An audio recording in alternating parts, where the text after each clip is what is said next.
Sunday, 5 July 2026. 3 Asia-Pacific AI stories before your first coffee.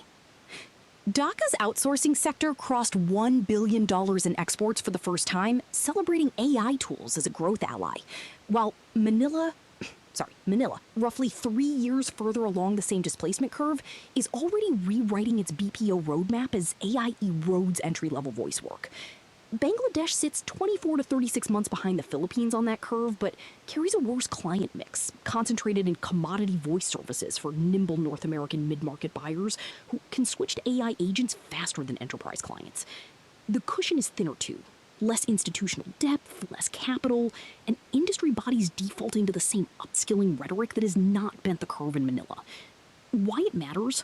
Operators running BPO seats in Dhaka should treat the Philippine experience as a live preview, not a distant analogy. The clients most likely to automate first are exactly the segment Bangladesh over-indexes on, meaning attrition will hit the services line in the balance of payments by 2027 if current trends hold. Capital allocators pricing Bangladeshi outsourcing growth off the recent billion-dollar milestone are discounting a displacement risk that Manila has already started to price in. The actionable gap is in labor market policy, not technology adoption plans. Regulators and industry bodies that spend the 24 to 36-month lag building portable credentialing, transition support, and domestic AI services capacity will fare better than those recycling upskilling announcements with no funding behind them. So, Singapore's Infocom Media Development Authority released an updated agentic AI governance framework in May, adding case studies from more than 50 organizations to the original document it published in January, which was the first national framework globally to address autonomous AI agents.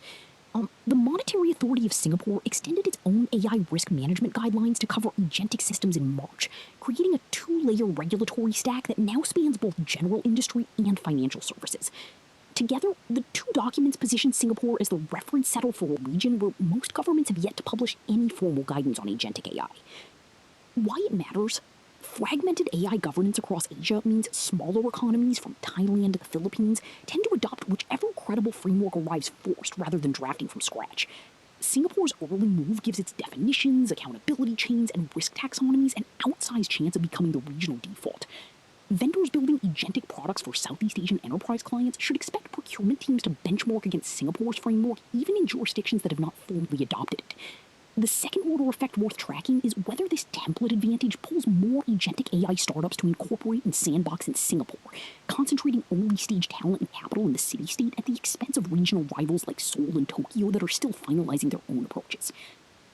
Now, Malaysia, Indonesia, and Vietnam are each standing up sovereign AI cloud programs designed to keep data and compute onshore, even as the underlying hardware remains entirely imported.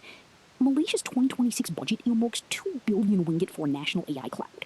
Indonesia is convening a national AI summit in Jakarta on 7 and 8 July, and Vietnam's standalone AI law took effect in March. The 3 moves mark a coordinated, if uncoordinated, pivot across Southeast Asia toward data sovereignty as a prerequisite for industrial AI deployment. Why it matters? Sovereign cloud mandates reshape procurement for every multinational and regional builder running inference workloads in ASEAN.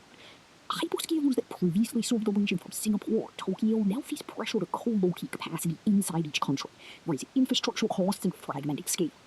Capital allocators should watch the gap between policy ambition and power engineering. None of the 3 countries has secured enough domestic energy capacity to run large training clusters at scale, which means the sovereign label may apply to storage and inference long before it applies to frontier model development. The second-order effect worth tracking is whether chip import dependencies give Washington or Beijing quiet leverage over programs branded as nationally independent. That is your AI in Asia briefing for today. Stay sharp, build well, see you tomorrow.